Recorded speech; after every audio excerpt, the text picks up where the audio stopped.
able to place down your redstone components, and then you're just out of luck, you know. Therefore, I want to make sure by digging all the way down to water level that I have enough room for the redstone components. I want to have the, the proper build. I don't want to have to do a makeshift build, because a makeshift build kind of sucks. It's makeshift, It's not meant to be something permanent. I want something that will be a lasting part of the base. I've built a lot of makeshift builds already. I want something that is going to stick around for a very long time. For example, I want to expand the pumpkin farm so that it's a full chunk instead of just that little bit that I have, because currently that thing is not producing pumpkins anywhere near fast enough. So I need to upscale it. It's that simple. I need to, on top of needing to upscale my pumpkin farm, I need to go ahead and, of course, build that tree farm that I was just talking about. Obviously, I need to do a lot of things here. I'm actually still relatively early in the Let's Play series. I know the numbers are reaching in the 150 range. However, a lot of that is just me going through doing all of the digging necessary. And instead, I'm just talking about whatever's on my mind. I'm talking about D&D. Which, by the way, my D&D sessions, if you're interested in that, is on Fridays. Every Friday, 5 Central, I think it is. Yeah, 5 Central, all the way to midnight is the scheduled time frame. I know that seems like a long time to a lot of you people. However, just earlier today, which was, give me a moment, earlier today, which is Saturday the 12th, I went ahead and did a little continuation session because one of my players got really far ahead, and then another player was really far behind. Along with myself, I was really far behind because they had split the party, basically. There were young black dragons attacking the tavern that the party was staying in because they were attacking the town. And since my players don't watch my YouTube videos, I can go ahead and tell you that the dragons were specifically after something that was in the basement. Now, I don't fully know that my players are not watching my videos. I'm mostly just guessing. However, one of my players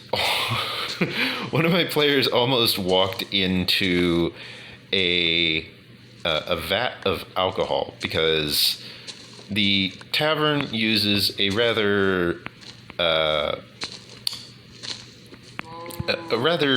odd trick in order to produce very cheap alcohol, which competes with a nearby dwarven settlement for customers. Obviously, if you're going to travel to town A or town B, which one do you want? Well, town A has really cheap booze and it's decently good. Okay, well, let's go there.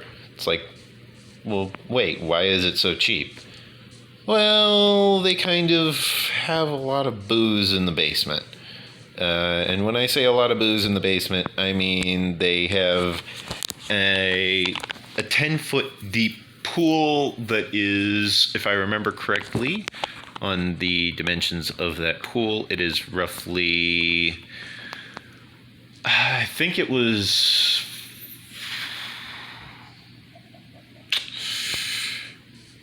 Let's see, for a visual representation, estimate roughly...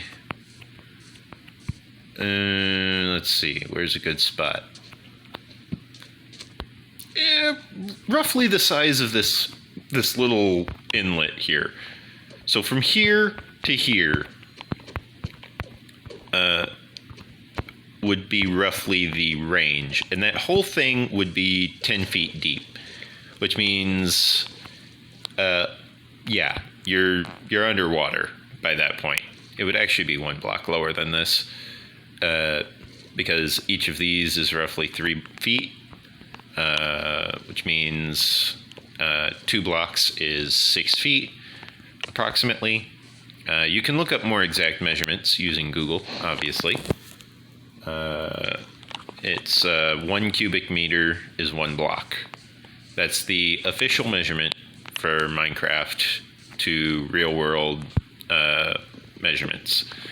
And yes, that does mean that Minecraft technically is larger than Earth. It's over 4 times the size of Earth. And yes, there is a Minecraft seed where it matches the terrain of Earth. Someone even found it. They did a brute force scan, and they found a terrain that is roughly the exact same coordinates as, or coordinate and terrains as Earth. So you can get Earth, like Earth terrain generation. You can just rebuild Earth if you really wanted. However, if you don't want to rebuild Earth, that's fine too, you know?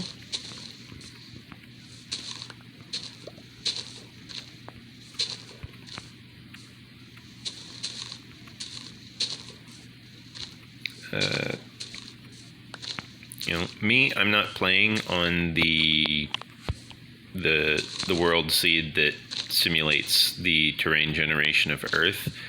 I should point out, the terrain generation of Earth on that Minecraft seed does not place the cities. It just places the baseline terrain, which means it would be the terrain that you would find if your city wasn't there.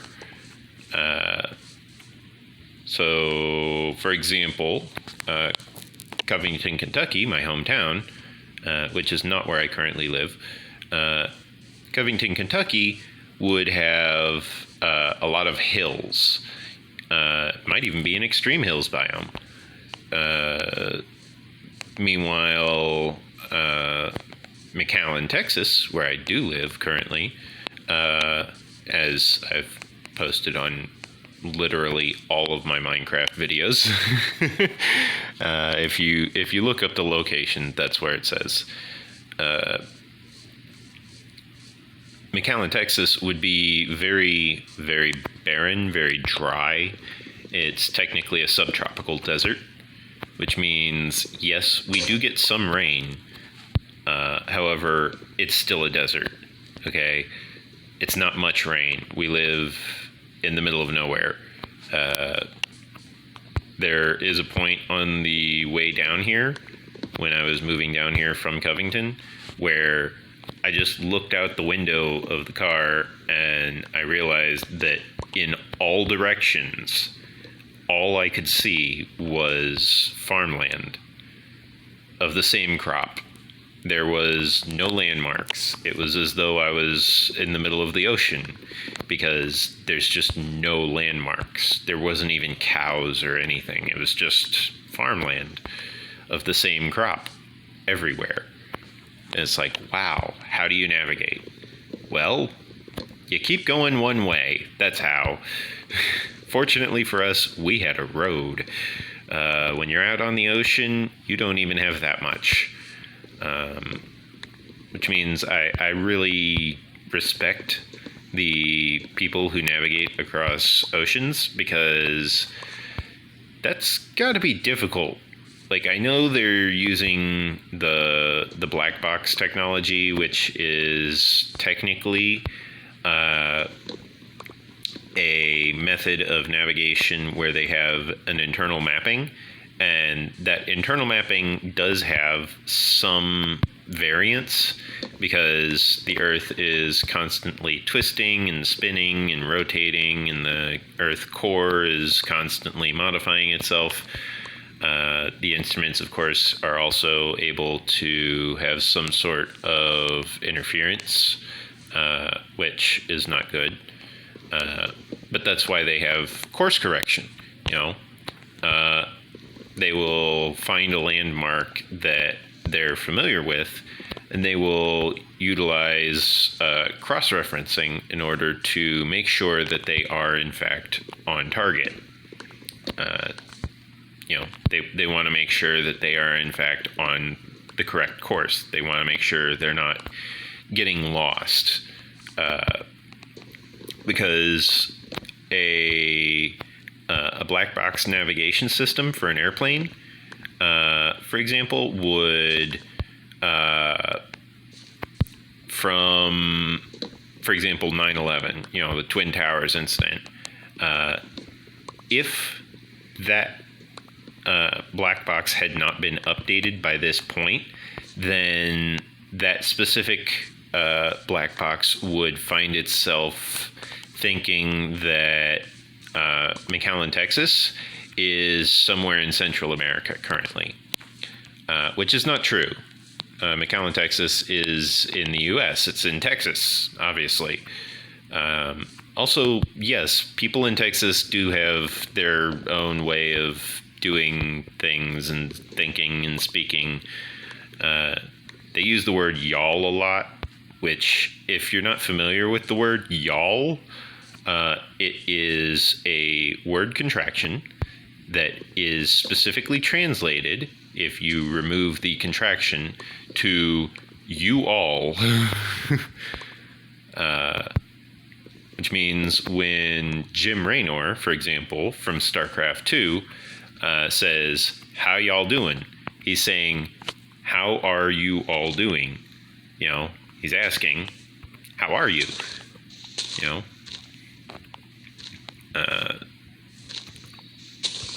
And a lot of people don't realize that all of these Southerner words, where it makes them sound like some sort of backwoods, no knowledge type of person, these are all actually very clever word contractions. For example, howdy is shorthand for how do you do. It's how how apostrophe D apostrophe Y apostrophe. Because it's howdy becoming how do you do. If you turn on the closed captions, I'm fairly sure you will see the difference between those two words. I'm not entirely sure how the auto-generated captions will handle it. I don't speak Southerner very often, therefore I'm not sure how effective the auto-generated closed captions will be for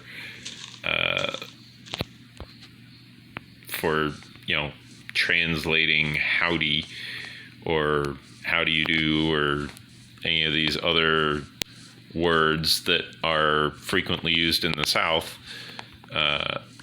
especially since I'm not actually using a very Southern accent. I'm using a very very plain spoken accent. My accent specifically is a bit of a mixture from Covington, as well as a bit of Chicago. You gotta have that Chicago accent when you're very serious about things. You don't mess with the family, capiche? Bit of Pacino. You throw a bit of Pacino in the voice and you get that lovely Sicilian Chicago accent. Yeah, you can't really hear much of the Chicago in my voice, but there is some Chicago in there, just because my dad is from Chicago as well. Rooted dirt. I actually need some rooted dirt. I don't need much of it. However, I also don't have very many emeralds, and on top of that, I do not think this guy will be here by the time I get back. Well, I mean, he might. He's actually on a timer. His llamas, I almost called them camels. His llamas, however, are not on timers. The llamas need to be on timers, and I'm actually not that interested in rooted dirt. Ooh, did I just get his potion? I did. Cool. I just got a potion of invisibility from that guy. Not a completely worthless, not a completely worthless removal of the guy.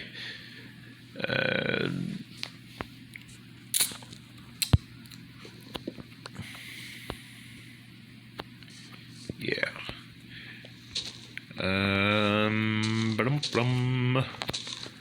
How long have I been blathering on? Okay, I've been blathering on for over an hour. So this is a good point in the video to mention to like, comment, subscribe.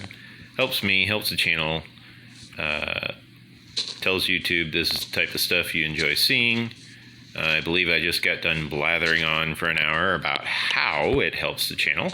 Therefore, I probably don't need to go blathering on for another hour about it.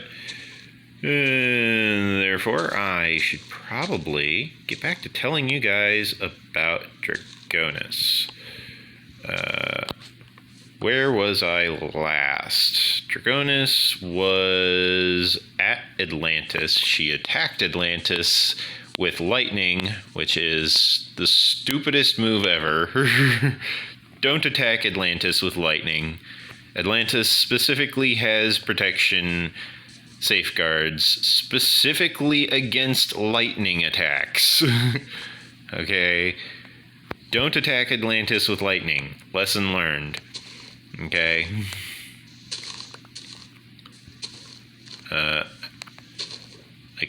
It was a very intelligent move for her to use lightning on the giant thing in the water. Giant unidentified thing in the water, use lightning. Now it's not a very giant unidentified thing in the water. Now it's either identified or it's no longer in the water because it probably died. However, it didn't die, which means it was identified as Atlantis. And then Dragonus did the time warp dance to go and travel back in time 1 hour, warn herself, whatever you do, don't mess this up. And she told herself, look, you know how we have that whole rule about don't go talking to ourselves in the past because we might alter something in the future that we really didn't want to alter? Yeah. We messed up so bad that rule just kind of went right out the window.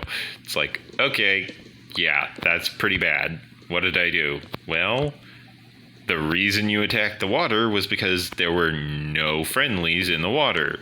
However, suddenly there was someone in the water, which means that alone changed the past, which means now I've already altered the past. Or to quote, I believe it was Star Wars Episode 4, as well as Robot Chicken. I have altered the deal. Pray I do not alter it further. To paraphrase Star Wars Episode 4, I have altered the past. Pray I do not alter it further. What she did was she told herself, now that I have stopped you from attacking the water, go back in time an hour and tell yourself not to attack the water with lightning, because that's a very stupid move don't do it. You know? It's like, well, what is it? I didn't get that far. It's like, oh, I messed up that badly. I didn't even get to, like, find out what I did wrong. Just don't use lightning. Yeah, exactly. Like, it was so bad, I didn't even wait to find out what I had done. I just went, nope, we are changing that. It's like, okay, that makes sense. You know, before things got too out of hand, just went back and changed it. Just like that. And in the process, Dragonus, then proceeded to find out, oh, yeah, that's Atlantis. By the way, it's got this gigantic lightning rod on the top, you know, for when they surface. And they're in the middle of the ocean, and there's really nowhere else for all of this electrical current to grow, or to go, and yet they have this massive electric current buildup. And it's like, oh, yeah, that makes sense, you know? Yeah, you wouldn't want to have your water-based, your floating water city to suddenly have all of its population die because it got struck by lightning. You know, that would be stupid. You don't want that. You know, get a lightning rod, then it won't have that issue. Problem is, I attacked that lightning rod and then it fired back. And it's like, well, that's not good. Therefore, I went back in time, I changed that event, and then I told myself to go back in time and make sure that event doesn't happen. And then I proceeded to go forward with exploring Atlantis. Wow, I have gathered a lot of logs.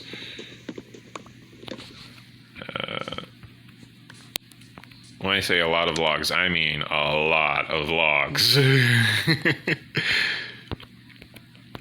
I did not realize that I had that many logs on my person at the time. However, I'm kind of glad that I do notice that now, because that means I'm able to make use of just clearing out more of this forest. I was worried earlier if I had enough axes. I mean, I knew deep down that I had enough axes, as if I wouldn't have enough axes for just a small section of forest. Of course I have enough axes. That'd be silly. A toolbar full of axes is enough to chop down, I believe it's a toolbar and a half worth of logs, and that's just the stone axes. You can imagine if I had diamond axes. Like, if I had enough diamonds to spare for that many axes, yeah, I'd have axes for days, man. Like, I'd be out here for an entire, probably 2 days worth of recording, which is 8 hours of recording. That's why I picked up the bed, is to just speed up this whole deforestation thing. Because I don't want zombies running around near my base. Therefore, deforestation.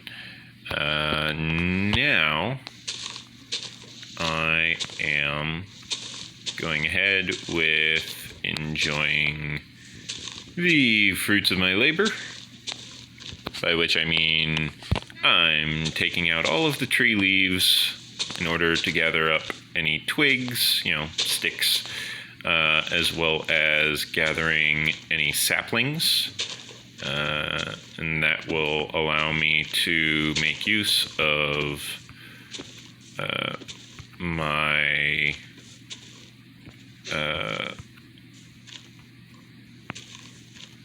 crafting table in the future. because I will be able to quickly and easily craft up more stuff.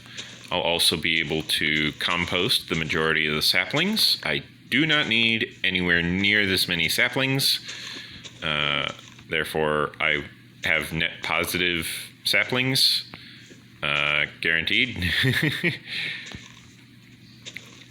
I want to make sure that I have enough of the saplings, because when I do start the tree farm, I'm going to want a lot of saplings. That being said, I already have a stack of this specific type of sapling.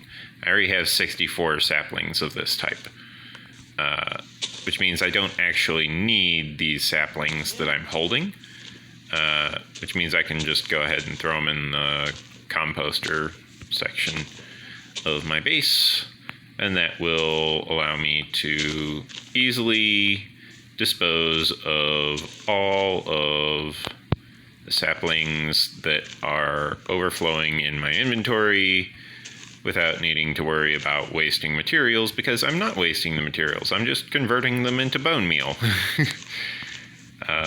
If I need trees that badly, if I need to use saplings that badly, I have some, you know? I don't need to carry all of the saplings. Instead, I can just have a reserve of saplings, and then I can utilize the remainder as bone meal. One stack is usually more than enough reserve for saplings. You don't really need more than that as far as growing a tree is concerned. Trees are decently easy to grow on here. They don't require much work. Just, having a proper spot to set up the tree is usually more than enough. Let's go ahead and sleep again. That way we don't spawn a bunch of zombies, at least not on the surface. Okay. Now, let's go ahead and put that there, that there, that there, that there. Yeah. Lots and lots and lots of materials, as you can tell. Lots and lots of tools as well. I will need to make another visit to the base soon. Yeah, see? Like, I actually held it down that time, and you could see I quite clearly, quite obviously, on a single-player world, there are no other players on. It's just me. Here, I can pause it and show you. See? It'd be right here. I quite clearly was trying to eat after eating and restoring the 1 point of hunger that I had using a cooked pork chop, which restores way more than 1 point of hunger. Way more. I want...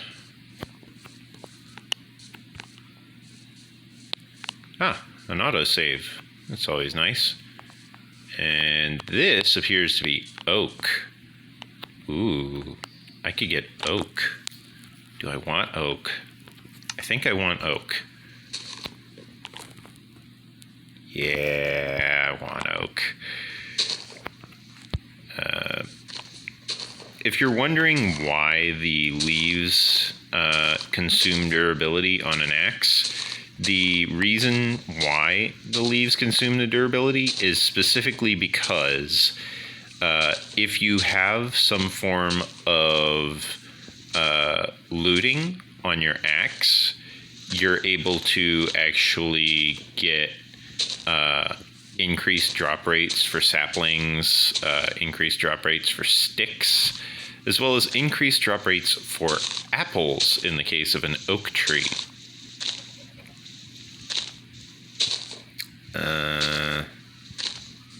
Yeah, this is mostly just being harvested for the reserves.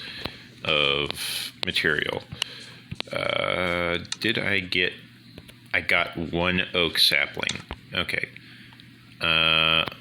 Was not all that net positive. It was one tree. I got one sapling. I will most likely utilize the logs to just craft into barrels.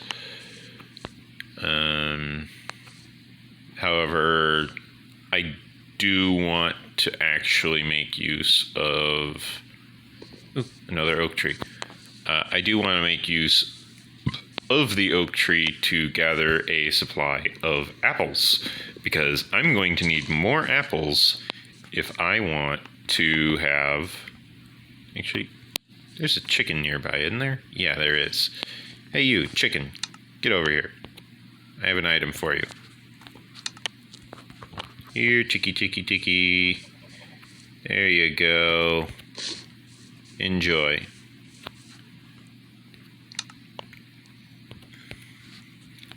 I do want to make use of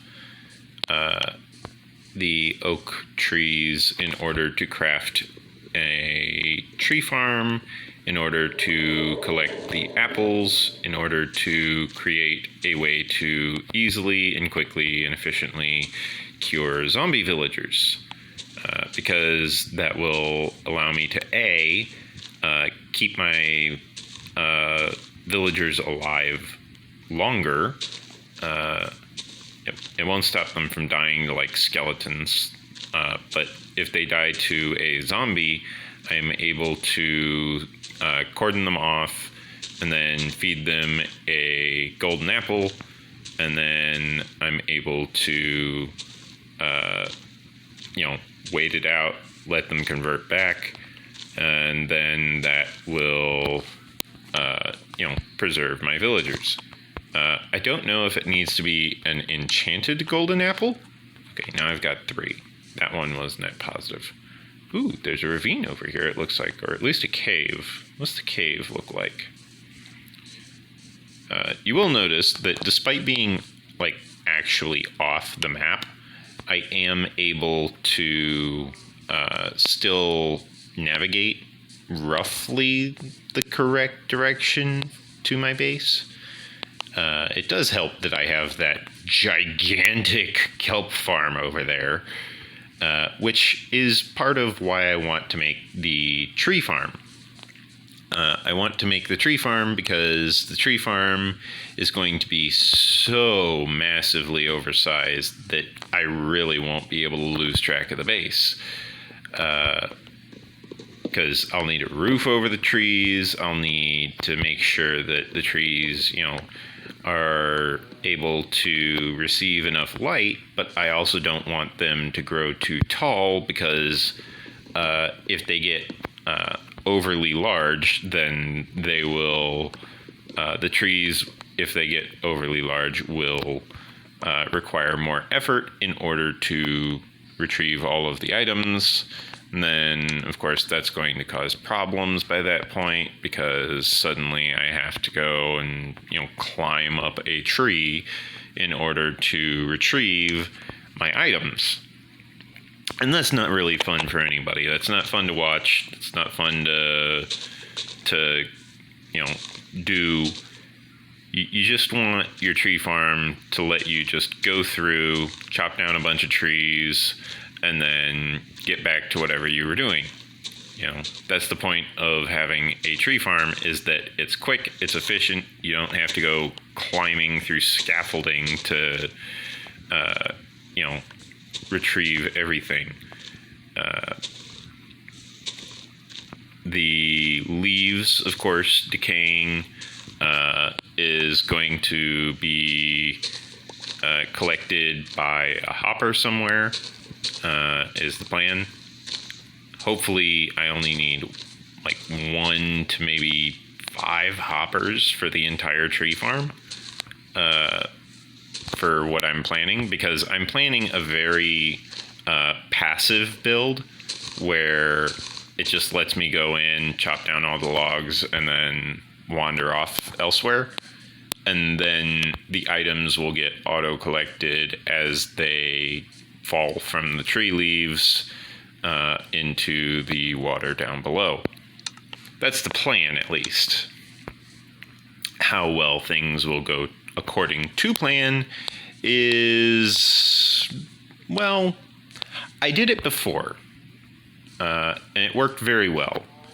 I plan to do that again, except I need to make sure that in the process I don't make certain mistakes that I made last time, such as I didn't really expect how large the entire thing was going to be. Therefore, I only had enough room to grow maybe 3 trees at a time, maybe 4 per row, and then any more, and it was outside of my base, which is why I claimed such a vast quantity of land in probably one of the worst possible spots compared to over here, where it would have been very easy to just bring it down to water level and then work from there. However, the Extreme Hills has also offered a learning experience. I got to experience just random silverfish. As I mined, that was the first time. This series was the first time that I ever experienced encountering silverfish while mining in an area that was not in the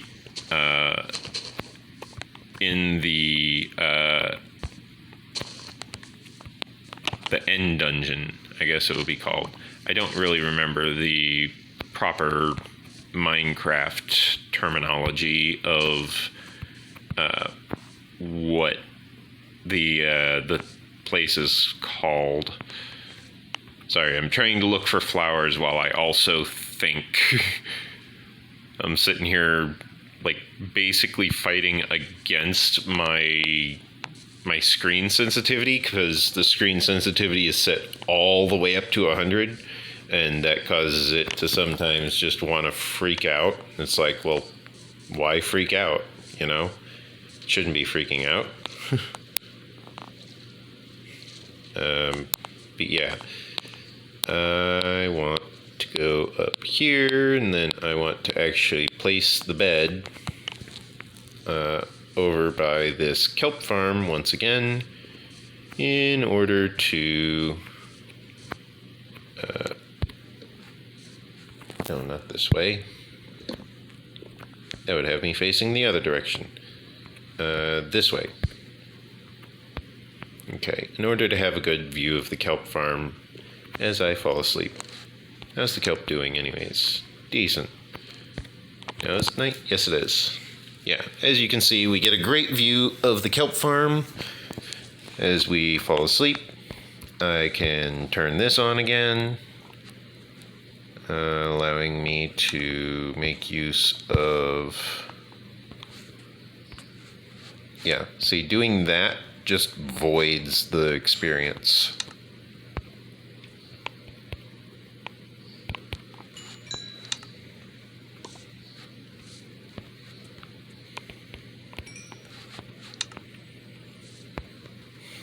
Now, Minecraft said they fixed that.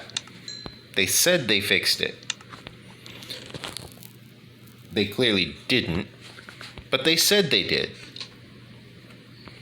Why am I sneaking? That shouldn't be sneaking.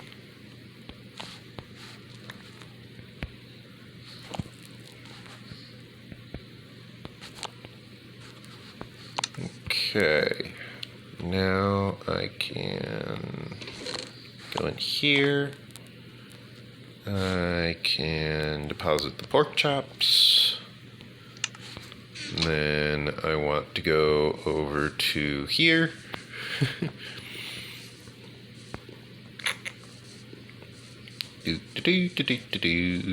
Travel over to the composter, whereupon I am able to deposit all of these extra saplings.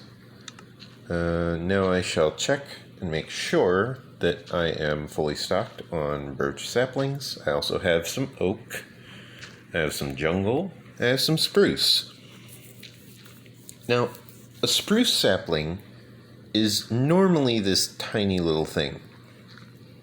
However, when they grow up, they have a tendency to be, well, sizable. If you do a 2x2 spruce sapling, you're going to get a very large plant.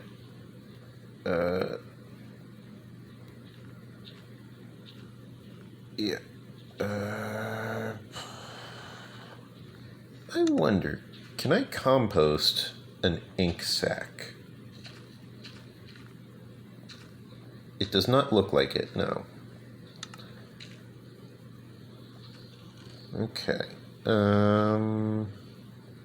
Oh, right.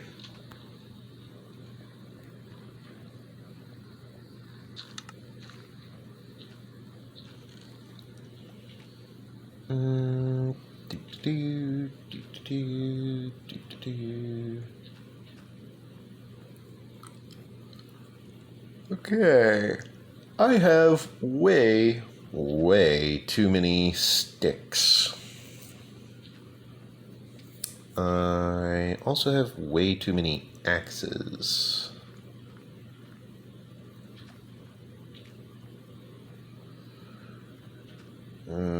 Let's see. Various things I need to put away.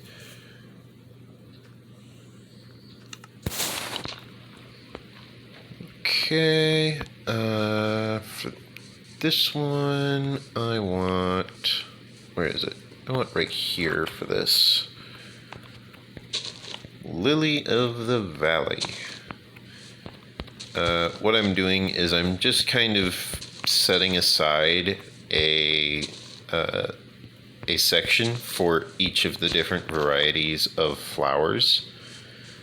Therefore, as I collect all of the different ones, similar to Pokemon, I can just go through and check on them as I see fit. If I need, for example, if I need more rose red, I can just go get the roses, you know?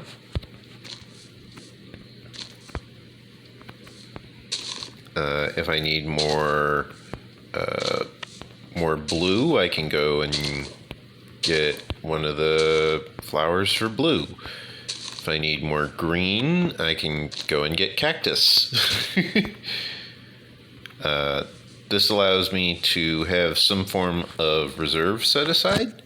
And on top of that, it also allows me to have some form of... Yeah, see? Here's this one. Which means this one can now get moved all the way over to here now that I've figured out where I want it.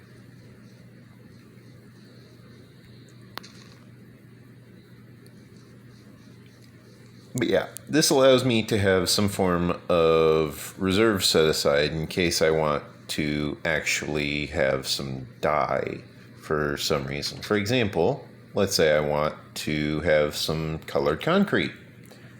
In order to do that, I would need to have I would need to have some dye in order for me to actually color the concrete with. If I don't have dye, then I obviously probably need to get some. I should put the crafting table out there by the furnace. Or by the smoker, I mean. Bit of a long day.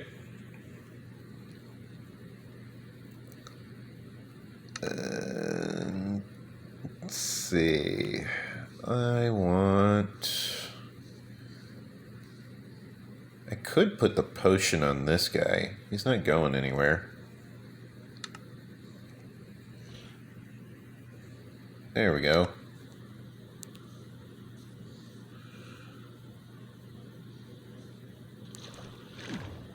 Okay, now I come all the way down here. This allows me to put away the leather.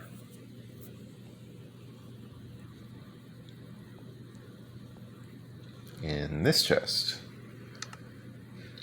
Okay.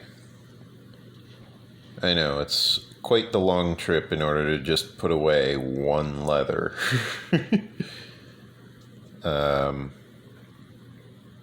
But yeah, the various aspects of operating a base can get quite infuriating for a lot of people. I know that things can seem difficult. I know things can seem challenging.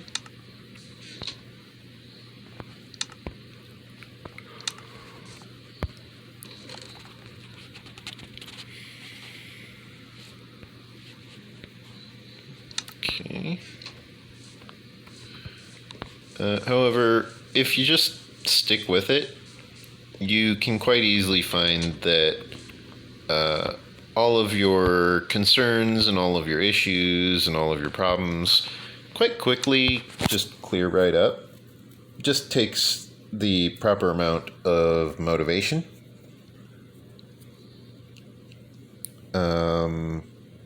What did I do with that other bucket? Oh, right. That's downstairs in the mine because I caught an axolotl. Let's see. I do need some cobblestone. However, I have some cobblestone right here. As well as some diorite. That means I actually probably can go collect this dirt over here. Right. That's what I was doing. I was collecting the logs in order to attempt to create more storage, which means I actually need to go retrieve a bunch of those logs. Probably most of these logs. I shall just go ahead and drop a bunch of stuff on the floor. Let myself pick it up. I will also grab this coal from up here. I'll just grab all of the logs, actually. And the sticks as well. Actually, no. I don't want to grab the sticks. I'll leave the sticks here. Okay. What about in here? Nope, nothing. In here? Nope, nothing. Well, get out of the way, man.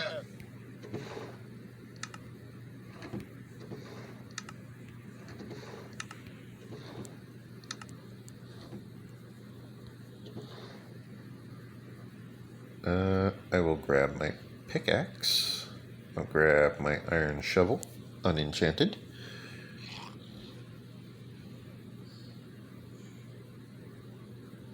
We'll grab this golden sword, because I can. What else am I going to use it for, right?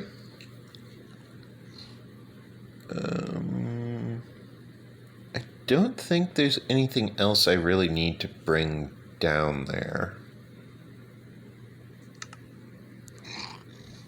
Oh, you know what I can do? This over here is not full of water. This is actually full of material to dye leather armor with. That's not water. At least, I don't think it is. Therefore, I can go ahead and I can dye all of this armor.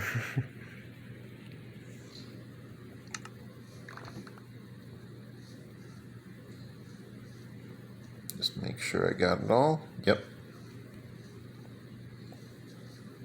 Okay. Yeah, this is one of those things that I was talking about. Like, I can just sit here and I can just dye all of the leather armor. Yeah, you can see, like, clearly the boots are not fully dyed. Certain parts are, certain parts aren't.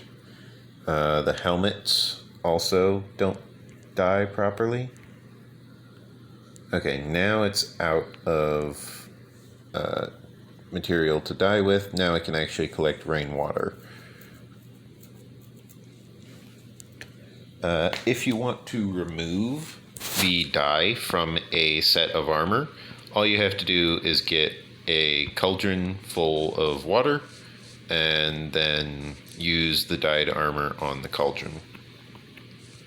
And that would be enough to get rid of the color alterations. Now let me check.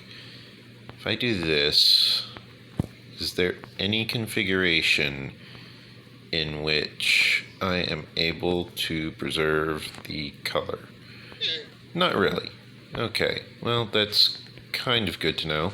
I already colored it, but that's kind of good to know. Unbreaking 2 on a golden chest plate. I could probably undo that. I don't think I will, but I could. You know, it's an option.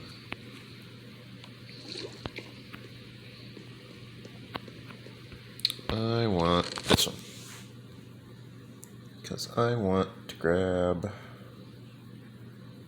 these, I want to grab these, I want to grab these, thorns, protection, bane of arthropods, yeah. There we go. I want to merge these two books. 4 in that direction, 2 in this direction. Thorns is more expensive.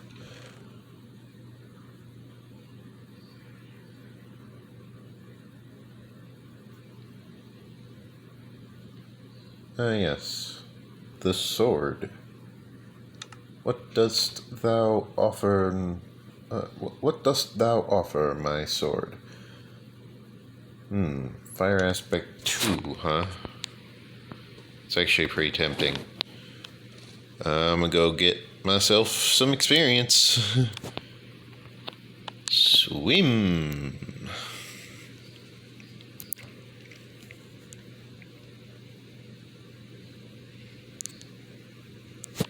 And I also get to utilize the bed. As for how I'm getting the experience, that's actually pretty simple. Smokers are overpowered. It's that simple. Smokers are OP, man.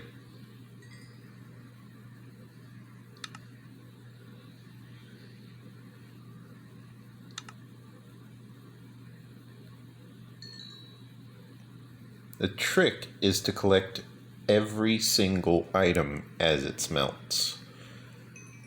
Because that way you end up retrieving the entirety of the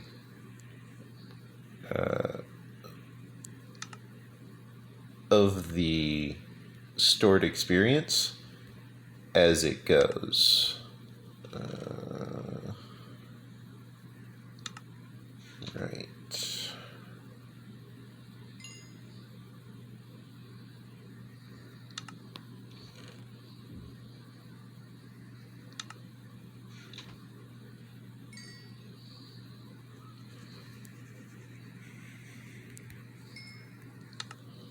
And there's also a crafting table right down here when I get a chance.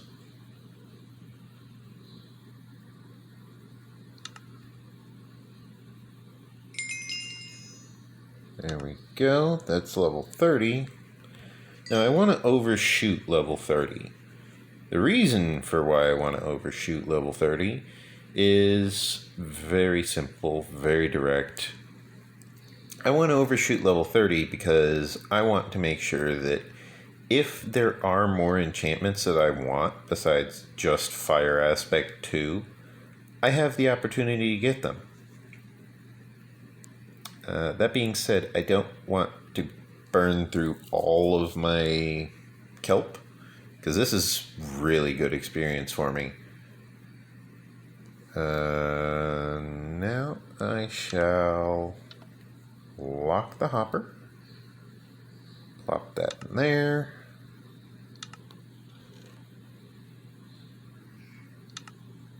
Go ahead and deposit the dried kilt block there.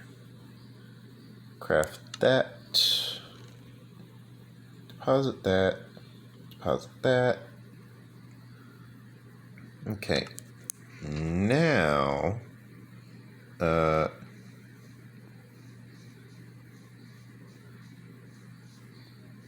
now I don't waste too much experience while still making sure that I have enough experience to enchant my sword. The golden one I'll probably enchant with a lesser enchantment, as I will with the iron shovel. However, the diamond sword with its fire aspect 2 option is definitely looking very nice.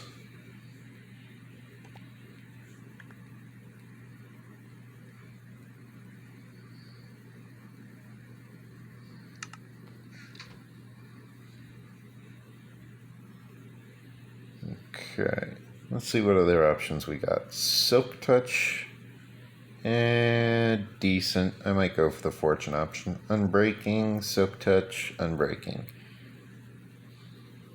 And what about on the iron? Unbreaking, Silk Touch, Unbreaking. Gold Sword. I'll go for the iron sword, or the diamond sword, I mean.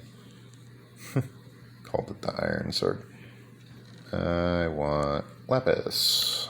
I also want to deposit this coal before I forget. Okay. It's just fire aspect 2. Okay. What about for the axe? Ooh, sharpness is tempting. That is very tempting. I will consider that. I could go for a fortune shovel.